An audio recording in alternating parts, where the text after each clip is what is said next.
afternoon, guys. My name is Samuel, and welcome to the second episode of Have a Good One, the first legit episode. So, pretty much what I'm going to be doing today is I'm going to be looking. So, I found this website that lists the top 10 ancient Greek gods. So, we're talking the people like Zeus, Poseidon, Hades, Heracles, all of those people. Now, these people from ancient history lists have created a a top 10 list for the best Greek gods. So, I'm pretty much going to be looking through these top 10s and see what I think about the placements. Now, just keep in mind that I have read a decent amount of Greek mythology. I know a decent amount of it, but I would not say I'm an expert in it. So this is pretty much just my outlook on all of this. And also afterwards, I've created my own top 10 list. So I will pretty much share that with you guys, and I'll explain pretty much why I placed everything the way it is. So, looking at this. So, this is Ancient History List's top 10. So they've started top 10 Hermes, the messenger, son of Zeus and Maya. Popularly, he comes across as a handsome, athletic, beardless youth, and sometimes as an older, bearded man. Quick thinker and even quicker with movements. Notorious among the gods for his cunning. Since he could easily move between the three main worlds in the mythological paradigm of ancient Greece, heaven, the seas, and the underworld, he often acted as a messenger for the gods. Given the cunning tricks he would play on fellow gods for his own amusement, one can find stark similarities between him and the popular Norse god Loki. Just to give an example of how elaborate his tricks could be, it's said that he jumped out of his crib when he was a baby, stole Apollo's cattle, and returned to the crib, the picture of innocence. No wonder he was also known as the god of cunning and thievery. Also, fun fact about Hermes, the DC character Flash was actually inspired by him, and you can tell that from on his mask, there are these two lightning bolts on the sides, which resembles Hermes' wings. He always has a pair of little wings on his helmet. Well, actually, I say always, usually. They're either, like, on his helmet or on his ankles. Also, I'm betting that Zeus is going to be number 1, even though he frankly doesn't deserve to be number 1, considering everything that he gets up to in the myths, but whatever. To be honest, I kind of imagined Hermes was going to be number 10. I don't know, he just seems like the kind of, like, inoffensive type of gods. Like, from what I've heard, he doesn't seem to be anyone's favorite god, but I've never heard anyone say anything bad about him.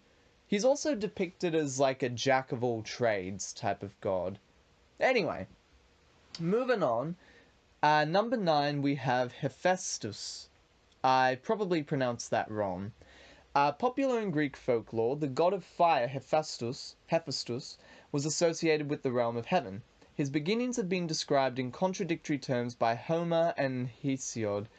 Homer describes him as the crippled son of Zeus and Hera, while Hesiod takes a rather unconventional and far more intriguing route by stating that Hera bore him alone. He was born with a limp, which led his mother to throw him off Mount Olympus, though by different accounts he intervened in a brawl between Zeus and Hera and ended up getting dragged off Olympus by the mighty Zeus. Once he fell to earth, he went on to become a prodigious craftsman and was eventually reinstated to heaven, where he made a number of marvelous items for the gods and goddesses. He also created majestic armor and shields for the gods, the most famous of them being the one donned by Achilles in the Battle of Troy. Yeah. I wasn't actually expecting Hephaestus to be on this list. But I'm alright with that. I can get behind Hephaestus. He's been involved in a lot of stuff. One thing that kind of gets called out a lot is the fact that he ended up marrying Aphrodite, the goddess of beauty and love. But the reason why he married her was it was basically arranged by Zeus because I believe Ares was going on like a war path trying to like get Aphrodite. Um, and so he ended up getting Hephaestus to be her husband, I guess, so that nobody could be happy because Hephaestus would have been like the one Greek god who did not care about Aphrodite at all. Like, he was so concerned with like his work that he just wouldn't ever pay much attention to her. So nobody wins. Yippee-ki-yay. Anyway, number 8, Ares. Why did I expect Ares to be on this list? Everyone loves Ares. Anyway, Ares. Born of Zeus and Hera, Ares was also known as the god of war, but he reflected the violent and gory aspects of war far more than the righteous and just violence for the greater good. He was always willing to wreak havoc just to display his might in battle, and rarely thought of fighting for justice or self-defense. His acts of imprudence led both his parents to despise him and look up to his sister Athena instead. Yeah, serves him right. Despite personifying the sheer ruthlessness of war, he also came across as a coward through his outrageous actions to the slightest of injuries in battle. He was madly in love with Aphrodite, who was already married to Hephaestus. Yeah, as I mentioned before. Their affair was not a secret among the Olympians and led to much disdain. As such, Ares was never very popular among men or gods, and was not followed or worshipped by the masses. Yeah, so from what I remember, the only people who really worshipped Ares at all were the Spartans, who were a war society themselves. So it would make sense. And even then, they didn't really like him. They just kind of like, they wanted to be on his good side, obviously, because of their line of work. But how do people like Ares? He's like, he's the embodiment of those guys at the bar who just like pick fights with random people just for the sake of having a fight. But like, they're actually cowards when it really comes down to it. Like, why do people like, okay, sure, he looks cool and all that, but like, he's just a bully. Also, the fact that he like runs away at the slightest injury explains a decent amount of Percy Jackson and the Lightning Thief to me. Lately, I've been reading the Percy Jackson books again, and I kind of thought like why Ares runs away at the slightest of injuries, and maybe that's why, because he's actually a coward. Makes sense. I hate Ares. He's a bully. He's fun to play as in Smite, though. If you like mythology, I would recommend playing Smite. Anyway. Number 7, Kronos. Would Kronos count? Because, like, he's a Titan. I don't know. Are Titans and gods really the same thing? I don't know.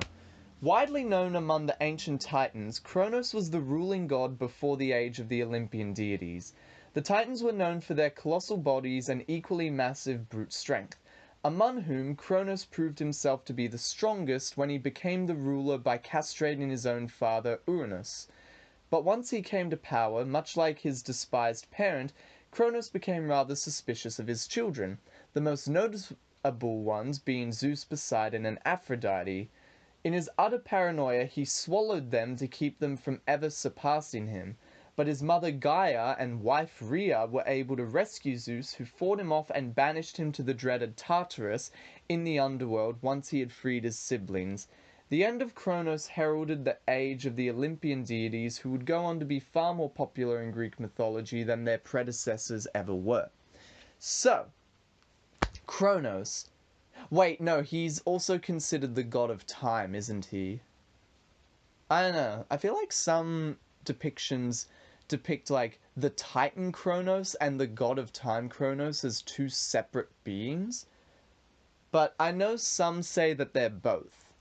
Also, spoiler alert to anyone who hasn't read the first Percy Jackson book yet and wants to. Kronos seems to be like the main antagonist of the story. Um, I haven't read through all the books yet, but that seems to be what they're building him up to be. So, anyway, uh, honestly, I don't see anything good about Kronos. Like, he ate his children, like, he overthrew his father, and then ate his children because he didn't want the same thing to happen to him. What's the appeal? I don't get it. Anyway, number 6. Apollo. I can get behind. Actually, no. Too low. That's too low. The twin brother of Artemis, Apollo was a god with many facets. His father was again Zeus, and he was born to his mother Leto on the island of Delos. The only refuge he could find from an enraged Hera, no surprises there.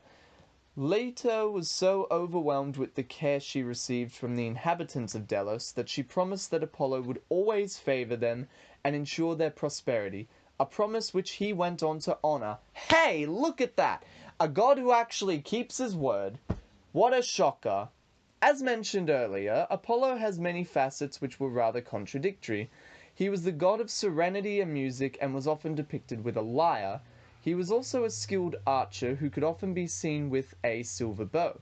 He was considered the god of healing and medicine, but when enraged, he would bring about death and despair with his arrows. He would harness his 4-horse chariot and move the sun across the sky every single day, providing light and life to the earth. Being a prophetic god, he was a celebrated figure among the oracles, and they established Delphi as a site dedicated to worshipping him. Yeah, I like Apollo. He's definitely one of my favorites. He's definitely in the top 10. Just mentioning. But number 6? Really? I feel like that's a bit low. Number 5, Dionysus.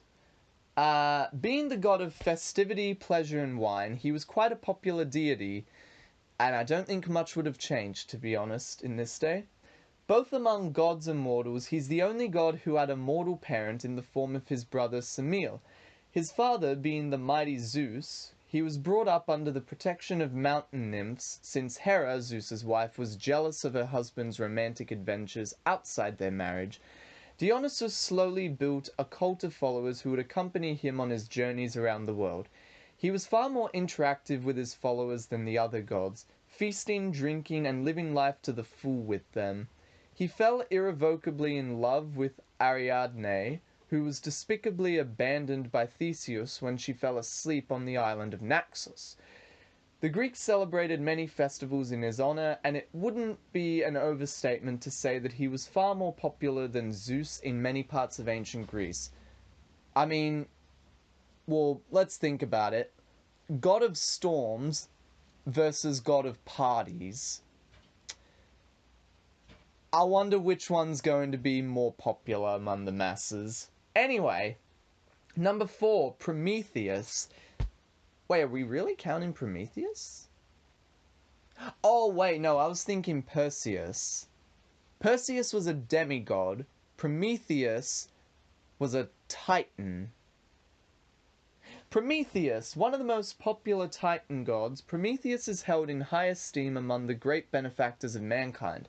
His father Lapetus was also a Titan, but his mother was an Oceanid. Being the god of forethought, he foresaw the defeat of the Titans at the hands of the new Olympian gods, and cleverly sided with the Olympians during the battle, thus escaping imprisonment at Tartarus along with the others. Prometheus was then assigned the task of molding mankind out of clay. Once he was done creating mankind, he became rather attached to them, always worried for their welfare. Wait, this is kind of like Aule from Lord of the Rings. Anyway, this led him to cross paths with the mighty Zeus time and again, since he didn't care so much about humans. So when Zeus took away fire from mankind, Prometheus stole it from the heavens and gave it back to the humans. Zeus punished him for his treachery by chaining him to a rock where an eagle would eat his liver every day. His liver regenerated every night, for he was immortal. Eventually he was freed from his agony by the powerful demigod Heracles. You might have heard of him. So, okay, you know what? I'm a be honest here. I didn't actually put Prometheus in this top 10. Um, Partly because I didn't actually count any Titans. At least I don't think I did. I think I just included Olympians. But Prometheus actually seems to be a pretty cool dude. And yeah, I definitely get a lot of vibes from Aule from Lord of the Rings. For those who don't know, Aule is one of the what are they called again? Vanor, Via. Put it this way, he's like one of the gods of Middle-earth, and he was the one who created dwarves because he wanted to create his own life. But he was confronted by Eru Iluvatar, who is the true god of Middle-earth, and basically told Aule that he had to destroy all the dwarves.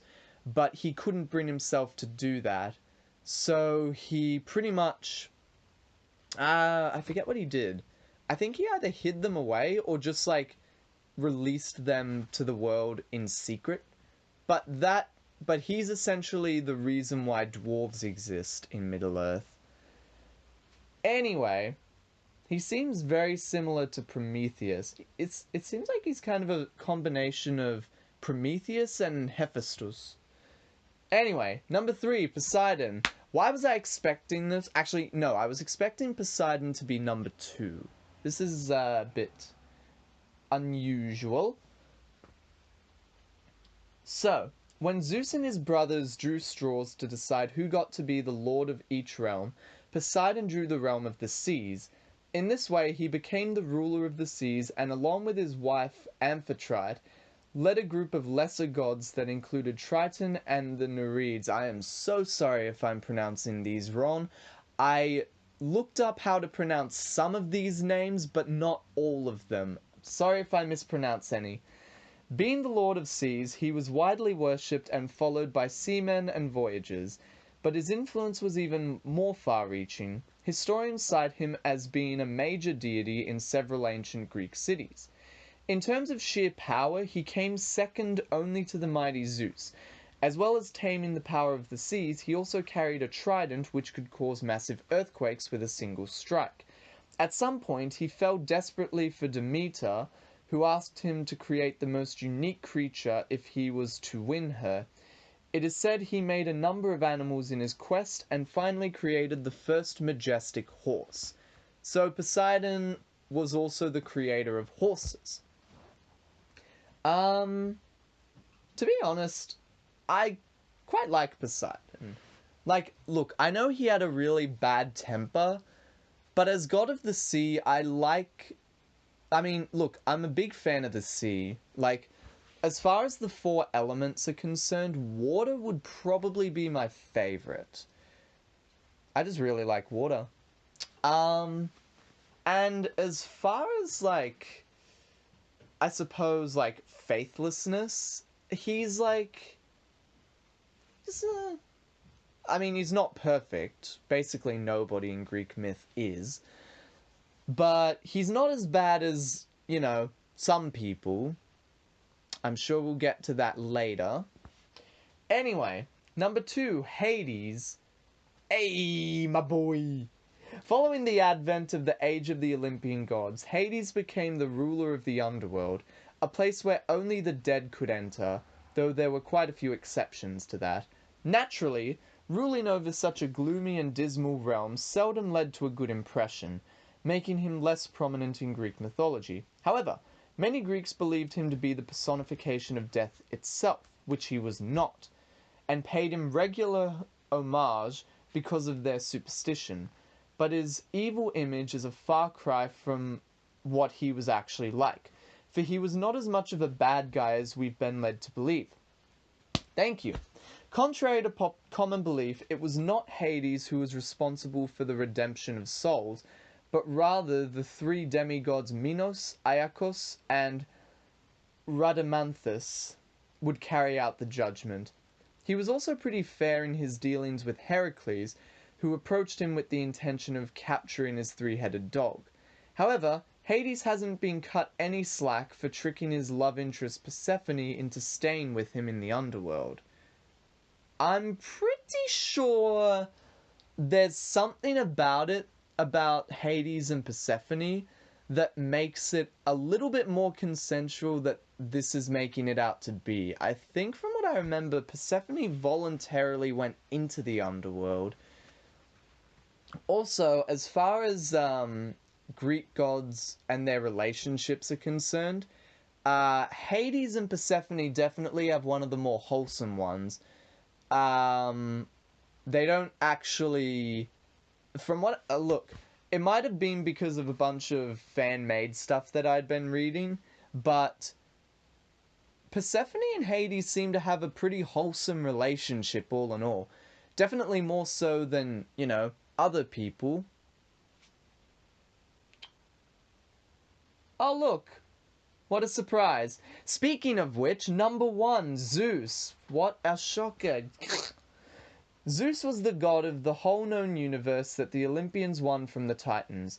After conquering the Titans, Zeus also won the draw with his brothers Hades and Poseidon to see who would inherit the throne after their father Kronos, becoming the god of all skies and the acknowledged ruler of all remaining gods. Zeus was married to Hera, the queen of all gods, but he was also notorious for his romantic escapades outside his marriage. He was known as the father of the gods, and as you might have noticed by now, he fathered quite a few children from his many affairs. Being the personification of the nature of all things, he constructed the order that became the basis for the different realms.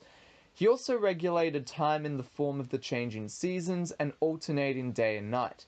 He ruled with absolute authority and command over his universe, but he also had a bad temper and was very easy to provoke, understatement of the century.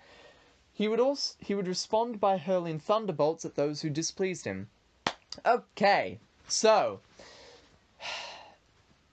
what did I say? I swear I said that Zeus was going to be number 1, and wouldn't you know it, he was number 1. Okay, so look, I know that he's the king of the gods, alright? I know that he's the god of the skies, alright? I know that his lightning aesthetic is pretty cool. I will admit, lightning is a very cool aesthetic. But he's probably one of the least likable gods in Olympus. Like, the dude probably had, like, a worse temper than even Ares. He was a bigger bully than Ares was. And that's saying something. The dude was... he had absolutely no loyalty whatsoever. Considering just how many affairs he had, outside of his marriage. It's just... bleh. Why do people like Zeus? Is it because he's the king? Is it because people don't actually know what he got up to? I don't know.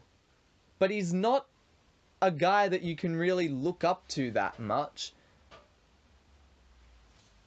Ugh. Anyway. Okay. With that out of the way. Also, wait, I just noticed that there were no goddesses in that lineup. Maybe they were only counting goddesses. Whatever. Okay. This has been going on for 23 minutes. Okay, so I'm going to now highlight my picks for the top 10 Greek gods. And I'm also including goddesses for this. Okay. So, number 10, I'm actually going to put it as like a double. I'm actually going to put Hera and Dionysus both at number 10. So Hera, as mentioned before, queen of the gods, Zeus's wife, and is known as the goddess of marriage and birth. She always made sure to protect women in marriage, and I can get behind the whole marriage and birth thing. I reckon that's a very useful thing, you know? It's a shame that she ended up married to the god who probably respects the concept of marriage the least out of all of them. And it led to her being a very jealous and vengeful goddess. She would always go about and like punish the people that Zeus has affairs with. But truth be told, she does like she honestly should be punishing Zeus for this stuff. Because basically all of the affairs are Zeus's fault. Like, it's not like, give the women a bit of a break, Hera. It's not like it was even their fault for the most part. Like, Zeus would like, ugh. If you read the stories, you would know what Zeus does. And honestly, I don't think he should be blaming the women in these instances. Blame Zeus for it. He needs to get his comeuppance every once in a while. Like, come on, Zeus. You're like the king of the gods. You're supposed to be the guy who, like, leads by example. What example are you setting by acting like this? Get your act together, boy! Anyway, I'm also going to put Dionysus at number 10 because, honestly, God of Parties, like, look, truth be told, I don't really care much about wine, but I do care, but I can get behind being the god of parties and festivities and all that. So I reckon he'd be a really fun guy to hang out with. Even though in the Percy Jackson books, he's depicted as being very bitter. But I reckon he'd be a pretty fun guy to hang around with. So yeah, Hera and Dionysus at number 10. Anyway, number 9, Hephaestus. So, who is Hephaestus? So, god of fire, god of blacksmith, god of masonry, and I think, well, he would also be particularly involved in weapons, metalworking. Now, why is he number 10? So, the thing is, he actually is one of the nicer gods in Olympus. He's always portrayed as being very kind and very gentle. He genuinely loves what he does. Like, he genuinely loves his metalworking. Like, so much so that he doesn't even pay any attention to Aphrodite. You know, the goddess that, like, wars have been started over because of her beauty. And jealousy, to an extent. But anyway. Yeah, Hephaestus seems to be a genuinely kind guy, and I don't think he deserves a lot of what he gets. Like, he's kind of like the black sheep of the Olympians. Nobody really seems to like him that much, mostly because he was ugly. Depending on the version of the mythology you read, he gets thrown out of Olympus by either his mother because he was ugly, or his father because he got involved in a fight between his mum and dad. So, yeah. And then that just makes him even uglier because of that. The only real character flaw with him is that he's kind of bitter towards the other Olympians, but again, considering the fact that everyone considers him ugly and no one really likes him that much, I can't say I really blame him that much. I feel kind of bad for him. He doesn't really deserve what happens to him.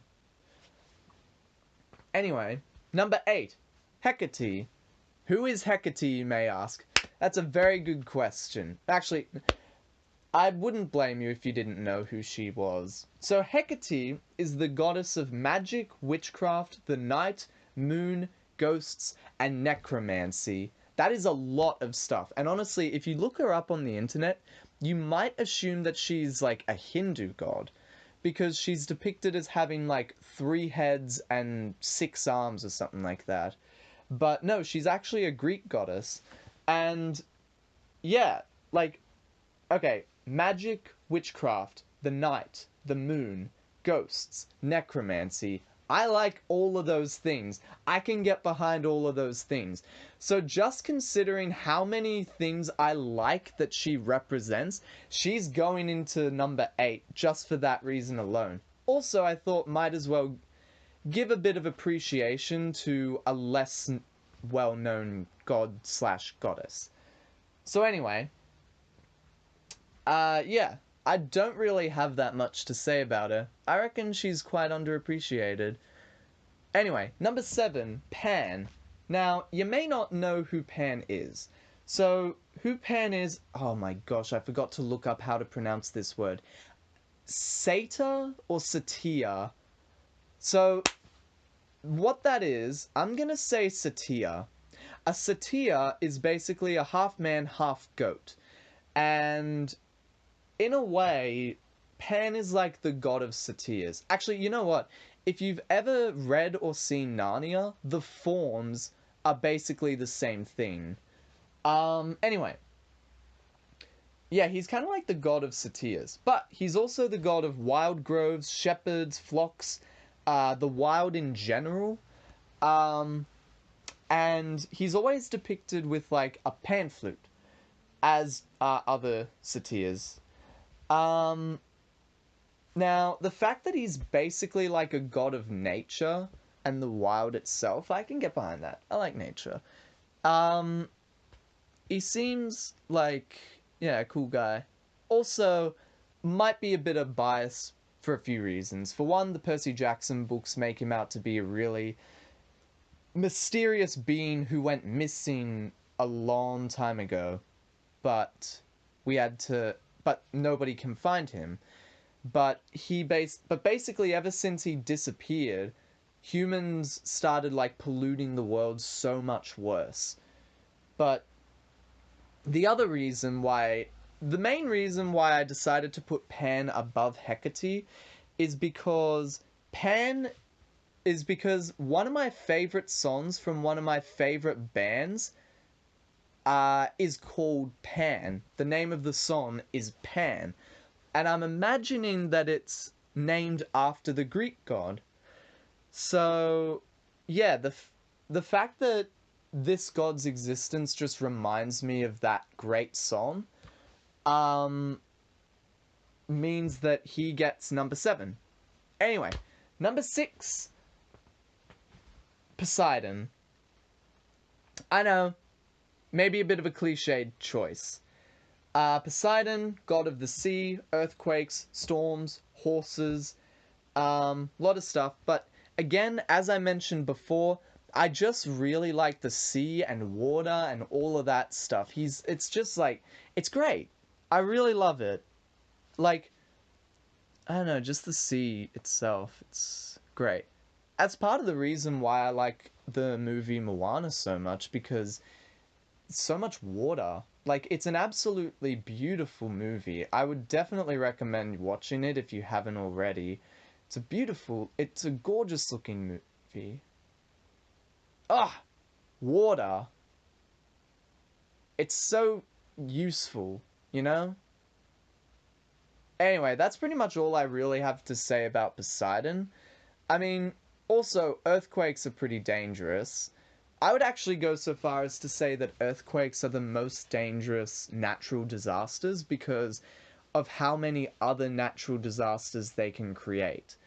Um, Very dangerous. And the ocean, it's like 2/3 of the world. We know more about space than we do the ocean. It's a very interesting thing. So yeah, Poseidon's number 6. Number 5, Hermes. Um, Again, he was in the other one. God of trade, thieves, travelers, sports, athletes, border crossings, guide to the underworld, messenger of the gods.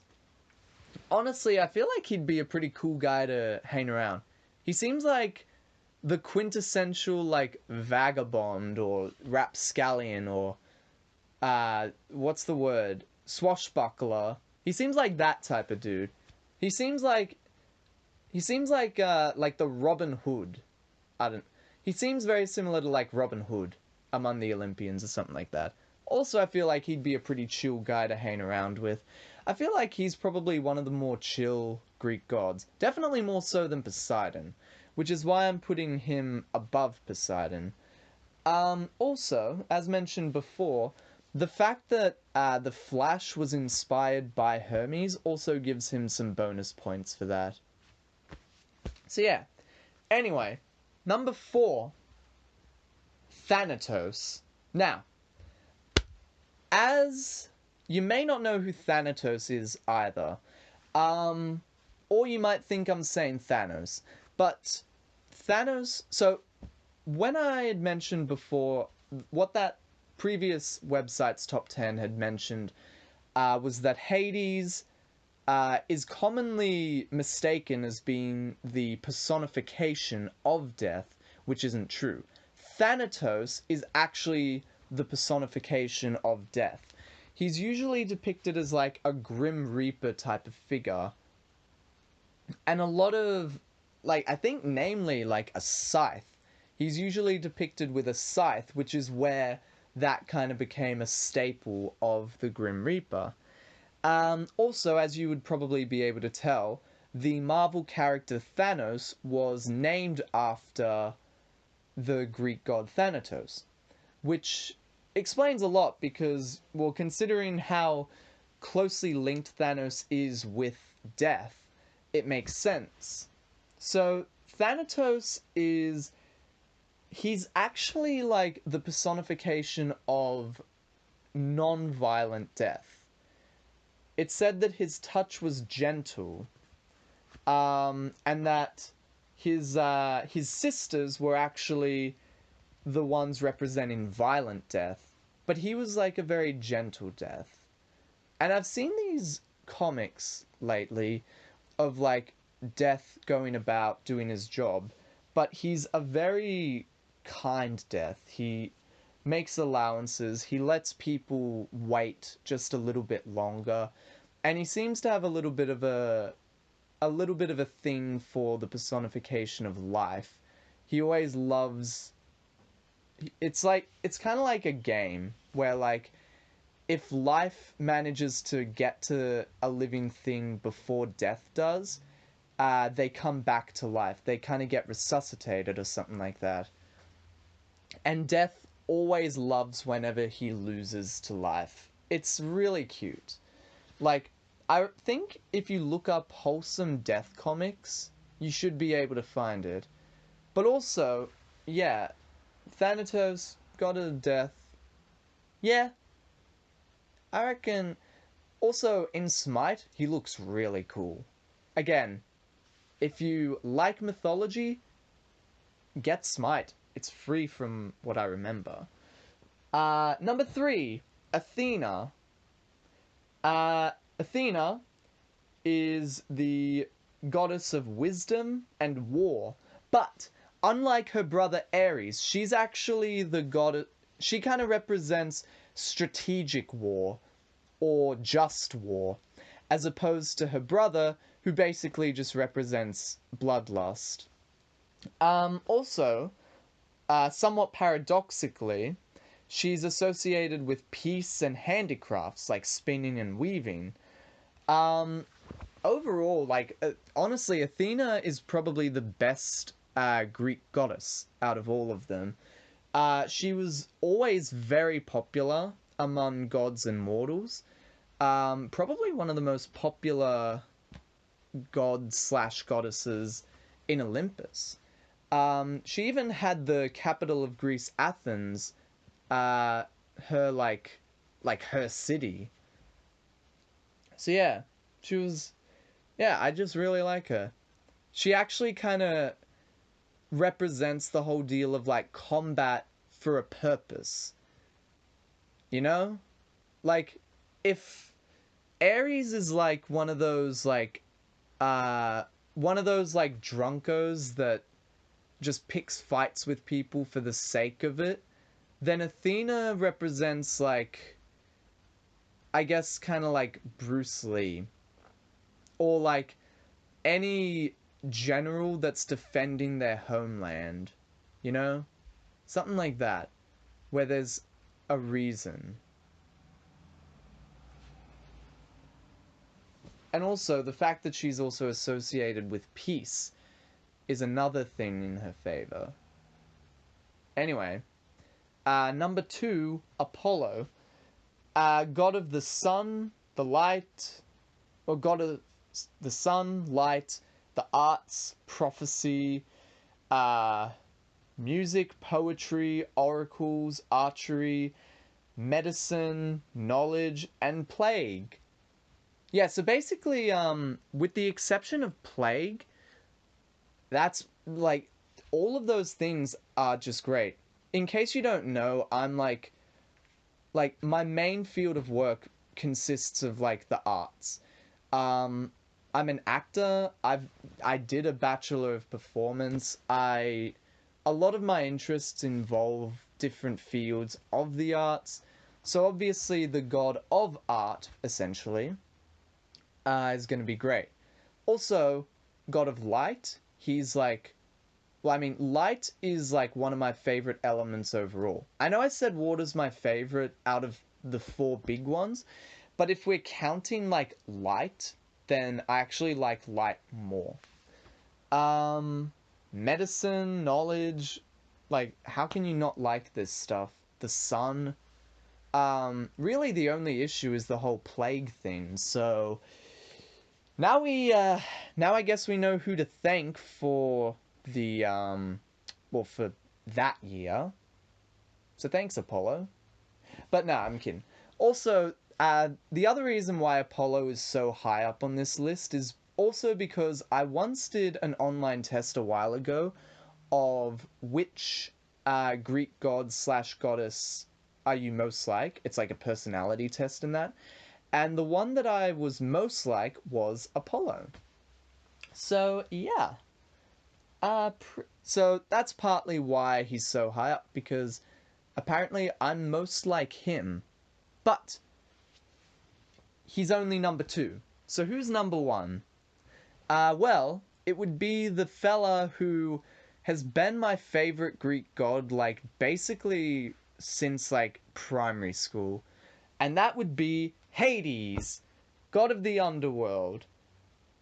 The ruler of the underworld, one of the big three. Also associated with the god of wealth, because, or essentially because of his name. They referred to him as Pluton, which means the wealth giver. And this also comes into play with Hades's Roman counterpart, which is Pluto. That's why it's called Pluto. So yeah, Hades. Look, I just loved the idea of the god of the underworld for ages. He was also associated with darkness, another one of my favorite elements. Um, he came across as really cool. Like, I always love his depictions in stories. The only annoyance that I have is just how often he's depicted as the villain, because like, okay, so let's think about it. In pretty much any contemporary story that adapts the Greek myths, Hades is pretty much always depicted as the villain.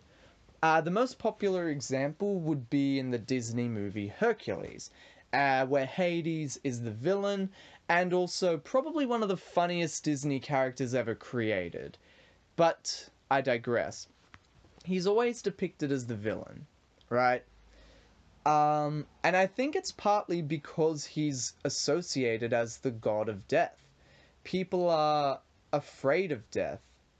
People consider death to be like the ultimate enemy. And I think because of that, Hades is always depicted as the ultimate villain. In actual mythology, Hades is actually one of the few, like, decent Greek gods. Like, obviously he was hardly perfect, but he actually was one of the few decent Greek gods. Like, he was fair when it came to his job. He took it seriously, but he still had enough time to spend time with his wife. He actually genuinely loved his wife, which is why he's never cheated on her. As far as I know, he's like, out of the big three, he's the one who's never cheated on his wife. He's only ever had one wife, and he's never cheated on her once. That, you definitely gotta look up to that. That's kind of sad that I'm saying that, considering that should just be the standard. But whatever, you know. He's just a great guy. He genuinely loves his wife. He's associated with the dead and darkness, love that stuff. Um, and yeah, I just really love Hades. So, yeah, that's my top 10 for you. Just a quick recap. Number 10, Hera and Dionysus. Number 9, Hephaestus. Number 8, Hecate. Number 7, Pan. Number 6, Poseidon. Number 5, Hermes. Number 4, Thanatos. Number 3, Athena. Number 2, Apollo. And number 1, Hades. So, this actually went on way longer than I expected it to be. 45 minutes, jeez. Okay, I can talk. Um, okay, so, if you're still listening to this, thank you very much for listening. I look forward to speaking to you guys again. I might try to make the next one a bit shorter. But anyway, thank you very much for watching again, guys, and have a good one.